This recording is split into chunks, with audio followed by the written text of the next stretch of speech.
आदि, क्या देख रहे हो? कुछ नहीं देखो।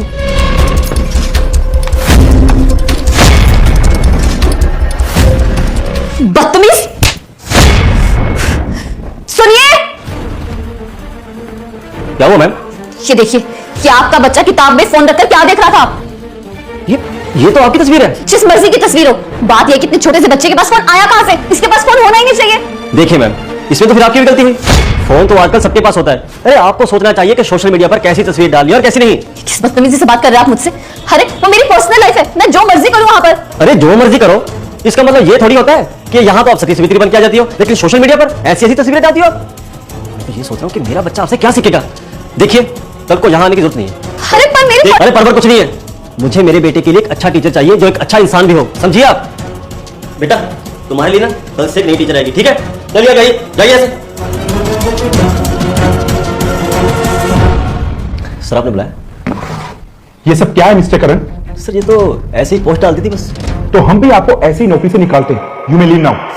सर तुम्हें पता भी है तुम्हारे इस आर्टिकल की वजह से हमारे हाथ से कितनी बड़ी डील चली गई। सर भला मेरी इस पोस्ट के आर्टिकल से हमारी डील्स का चलेंगे जरा। लेना देना है मिस्टर करण। तुमने इस आर्टिकल में गवर्नमेंट के फैसले को क्रिटिसाइज किया है और हमारे आधे से ज्यादा प्रोजेक्ट गवर्नमेंट अप्रूव्ड होते हैं। हमें सरकार की हेल्प चाहिए होती है, अंडरस्टैंड? पर सर ये तो मेरा एक पर्सनल ओपिनियन था।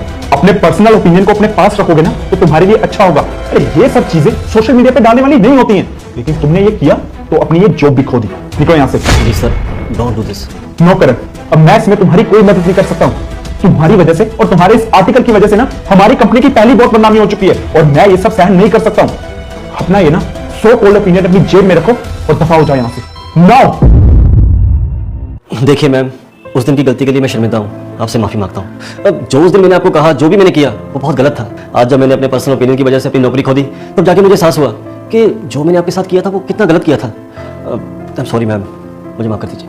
देखिए, आपने उस दिन जो कुछ भी कहा उस वक्त मुझे सच में बहुत बुरा लगा था, लेकिन जब घर जाके मैंने शांत दिमाग से सोचा तब रियलाइज हुआ आप कहीं ना कहीं सही कह रहे थे।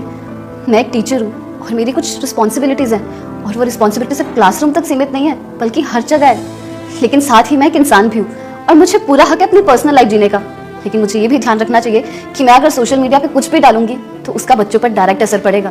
इसलिए मुझे समझ में आया कि प्रोफेशनल लाइफ और पर्सनल लाइफ का बैलेंस बना के चलना चाहिए, क्योंकि आजकल प्रोफेशनल और पर्सनल लाइफ को अलग रखना ये पॉसिबल नहीं है। बिल्कुल सही कहा मैम आपने, लेकिन हाँ एक बात तो है, सिर्फ टीचर पे नहीं, माँ बाप की भी रिस्पॉन्सिबिलिटी होनी चाहिए कि बच्चों को सही और गलत समझाएं। और हाँ मैम, आज के बाद ना मैं अपने बच्चे के फोन को यूज करने के तरीके पर पूरी नजर रखूंगा। बिल्कुल, और मैं भी अब सोशल मीडिया पे कुछ भी पोस्ट करूंगी